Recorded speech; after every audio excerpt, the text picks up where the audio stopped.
안녕하세요. 오늘은 우리 땅이 만들어지는 과정이라는 제목으로 보충 설명을 하고자 합니다. 우리의 국토 대부분은 산지이고 우리의 국토가 어떻게 해서 형성이 되었는지 간략하게 이야기해 보고자 하는데, 이 부분에 대해서 잘 이해가 되지 않는 학생이 있다면 지금부터 선생님이 하는 이야기를 잘 듣고 내용을 이해했으면 좋겠습니다. 그래도 이해가 되지 않는다면 교과서를 한 번 더 읽고 선생님이 하는 이야기를 반복해서 들어주세요. 굉장히 중요한 부분입니다. 자, 그럼 들어가도록 하겠습니다. 우리 국토는 알다시피 대부분 산지입니다. 먼저 산지를 잘 이해해야 그 다음으로 나머지를 이해할 수 있습니다. 그럼 우리나라의 산은 어떻게 생겼는지 살펴봐야 되겠죠? 그에 앞서서 우리의 산을 이루고 있는 우리의 돌들은 어떻게 생긴 건지부터 먼저 이야기해 보도록 하겠습니다. 발 밑에 있는 돌을 우리의 기반암이라고 부릅니다. 우리가 발 디디고 있는 이 땅 아래에는 기반암이라는 것이 있어요. 문제는 이러한 기반암들이 어떻게 형성이 되었고 어떻게 변해왔는지, 즉 우리 발 아래서 수억 년간 무슨 일이 있었는지를 살펴봐야 합니다. 그런데 우리나라는 지체구조가 굉장히 복잡합니다. 너무 복잡해서 전공자가 아니면 쉽게 이해하기가 어려울 정도예요. 도대체 왜 이렇게 복잡한 걸까요? 하지만 가볍게 큰 틀에서의 베이스를 살펴보도록 해보겠습니다. 먼저 땅에 앞서서 돌부터 다시 보도록 해볼게요. 여러분들이 초등학교 4학년 과학 시간에 암석의 종류에 대해서 배워봤을 겁니다. 암석은 크게 세 종류로 나눕니다. 마그마가 식어서 굳어 형성된 화성암이라는 것이 있고, 돌이 뽀개져서 쌓였습니다. 그래서 만들어진 퇴적암, 그리고 원래 있던 암석이 각종 열이나 압력을 받아서 성질이 변합니다. 그렇게 변한 변성암이 있습니다. 화성암, 퇴적암, 변성암. 한반도에서 수만 년, 수천만 년 전에도 땅들이었던 동네가 있었어요. 이런 것들은 오래오래 전에도 땅이었기 때문에 지괴라고 부릅니다. 이러한 지괴들 사이에는 옛날에는 바다였던 곳도 있습니다. 바다였을 때는 밑바닥이 퇴적암이었다가 육지로 바뀌어서 지금은 땅인데, 그 퇴적암이 우리 눈에 보이기도 합니다. 이러한 곳은 지향사라고 합니다. 즉, 과거에도 땅이었던 곳은 지괴, 과거에 바다였던 곳은 지향사라고 하는 거죠. 자, 더 알면 복잡하니까 우리 수준에서는 여기까지만 하도록 하겠습니다. 자, 그런데 여러분들, 큰 버거 아시나요? 큰 버거. 참깨빵 위에 순쇠고기 패티 2장이 있는 그런 버거요. 우리 국토도 비슷합니다. 아주 오래전 시기인 시원생대에는 새 덩어리였어요. 마치 참깨빵처럼. 우리나라에 큰 지게가 새 덩어리가 있습니다. 이 덩어리들이 중요한 이유가 수많은 세월을 건너오면서 이 돌들이 싸그리 그 성격이 바뀌어 버렸습니다. 워낙 지각 변동도 많고 그랬거든요. 그래서 우리나라는 전반적으로 변성암의 비율이 높게 나타납니다. 그 중에서도 편마암이 제일 많습니다. 이걸 바꾸어 말하면은 뭐라고 해석할 수 있을까요? 변성암 비율이 제일 많고 편마암이 많다. 즉, 우리나라의 땅은 늙은 땅이다라는 겁니다. 즉, 전반적으로 오래된 땅이라는 뜻이죠. 여담이긴 하지만 일본 같은 경우는요, 젊은 땅입니다. 젊기 때문에 어떻습니까? 혈기가 왕성해요. 혈기가 왕성하다는 이야기는 땅의 움직임이 많다라는 이야기겠죠. 자, 고생대로 가보겠습니다. 고생대에는요, 지게 사이에 바다였던 곳에 퇴적층이 나타나게 됩니다. 그리고 잠깐 융기했다가, 즉 잠깐 올라왔다가 다시 그 위에 또 쌓입니다. 그래서 지게와 지게 사이에는 두 개의 지향사가 있습니다. 지향사는 먼저 만들어진 하부층과 나중에 만들어진 상부층이 있습니다. 하부층은 아마도 따뜻한 바다였을 것이라고 추정을 하고 있어요. 그래서 조선 누춘군이라고 하는데 석회암이 많습니다. 따뜻한 바다였다 보니까 조개라든지 비슷한 생물들이 많이 살았겠죠? 그것이 오늘날 석회암으로 나타나게 된 겁니다.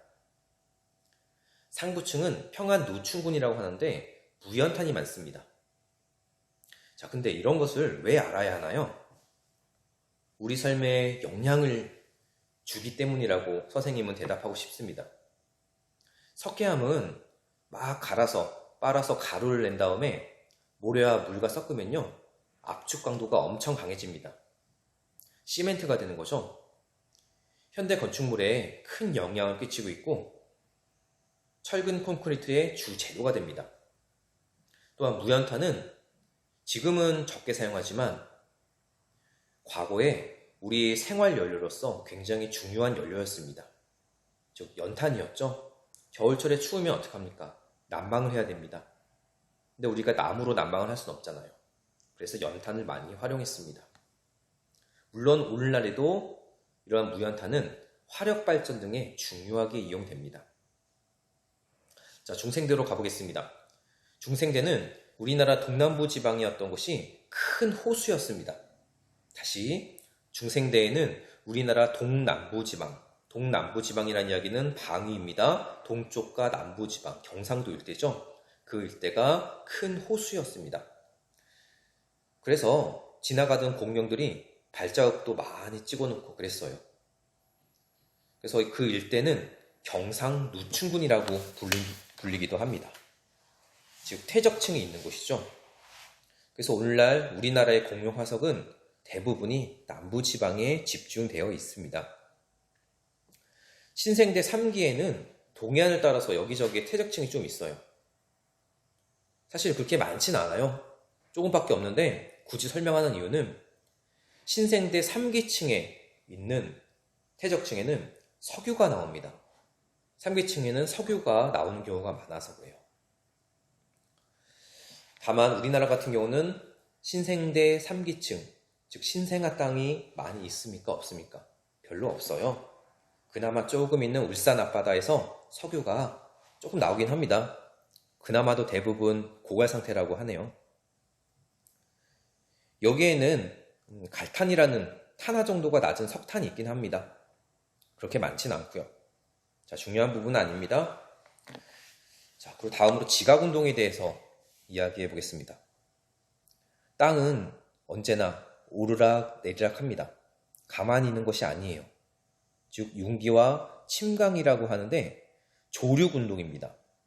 조륙운동, 육, 땅을 조각한다, 땅을 만든다 라는 그런 운동이죠. 그러면서 휘어지거나 끊어지기도 합니다.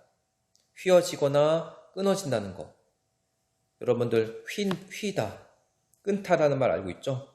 그것을 우리가 습곡과 단층이라고 합니다. 다시 휘어지거나 끊어지기도 하는데 그것을 습곡과 단층이라고 합니다. 자, 그러면은 그러한 땅의 움직임을 시원생대부터 알아보도록 해보겠습니다. 근데 워낙 옛날 일이라서 사실 이 부분은 알 필요 없어요. 고생대부터 들어가 보도록 해볼게요. 고생대는요, 초기에 조선 누춘군과 후기에 평안 누춘군이라는 지칭으로 나누게 되는데, 조선 누춘군과 평안 누춘군 사이에는 아마 지층이 없어요. 현재까지 과학으로는 그렇습니다. 그래서 융기되었을 것이라고 추정을 하고 있습니다. 자, 중요한 건 중생대인데요. 세상에 중생대 때는 한반도 전체를 마구 흔들어 놓는 그런 세상입니다. 먼저 중생대 초기에는 북부지방부터 흔들어 놓는데 교과서에 등장하고 있는 송림변동입니다. 여러분, 뼈에다가 힘을 가하면 어떻게 되죠? 금이 쫙 가겠죠? 금이 가면 어떻게 됩니까? 약해져요. 마찬가지입니다.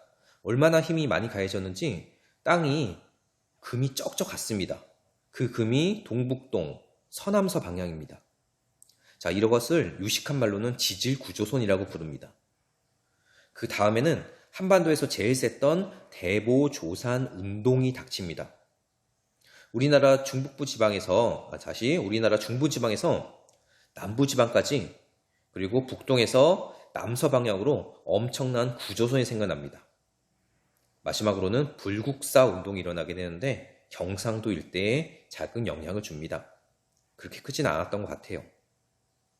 이렇게 땅이 금이 가는 게 뭐가 중요할까요? 금이 가면 약해지기 때문입니다. 약해지면 땅 아래에서 엄청나게 큰 압력을 받고 있는 마그마가 있을 거 아닙니까? 그 마그마가 살살살살 땅 위로 올라오게 됩니다. 다 올라와서 지표로 꽝 분출하면 뭐가 될까요? 바로 화산이 되는 겁니다. 화산 활동이죠. 약해진 곳을 올라오다가 서서히 굳어버렸어요. 굳어버리면은 심성암이 되는데 우리나라에는 화강암이 정말 많습니다. 석가탑도 화강암, 다보탑도 화강암, 석굴암도 화강암, 경복궁의 계단도 화강암. 화강암이 흔하니까 화강암으로 지우는 건축물도 많아요. 바꿔 말하면은 중생대 때 엄청나게 흔들어준 흔적들이라고 볼 수 있는 거죠. 마지막으로 신생대 3기에는 동해 쪽에서 어쩐 일인지 뭔가 밀어붙입니다.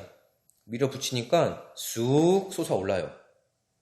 휘어져서 솟아오르니까 그것을 우리가 요곡 운동이라고 부르게 되는데 문제는 동해 쪽만 왕창 솟아오릅니다. 그래서 치우쳤다는 뜻에서 경동성 요곡 운동이라고 부릅니다.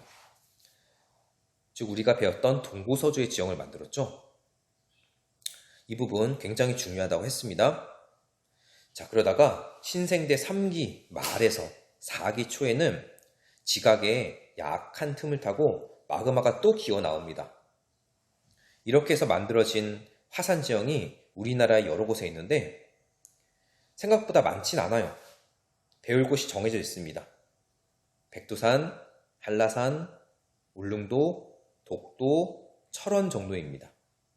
그 외에도 몇 개 더 있긴 하지만 우리 수준에서 백두산, 한라산, 울릉도, 독도, 철원 정도만 알면 될 것 같습니다. 물론 그 주변에 있는 작은 섬들도 있겠죠. 한라산 밑에는 마라도 같은 것이 있고요. 여기까지가 우리 땅이 만들어지는 과정입니다. 조금 얘기했는데 숨차네요. 자, 이런 내용들이 번거로운 이유는, 또 번거롭고 어색한 이유는 우리가 지질시대가 굉장히 복잡하기 때문입니다. 시원생대, 고생대, 중생대, 신생대. 자, 근데 그것만 알면 되는 게 아니죠. 그와 동시에 우리나라 지역도 알아야 되고요.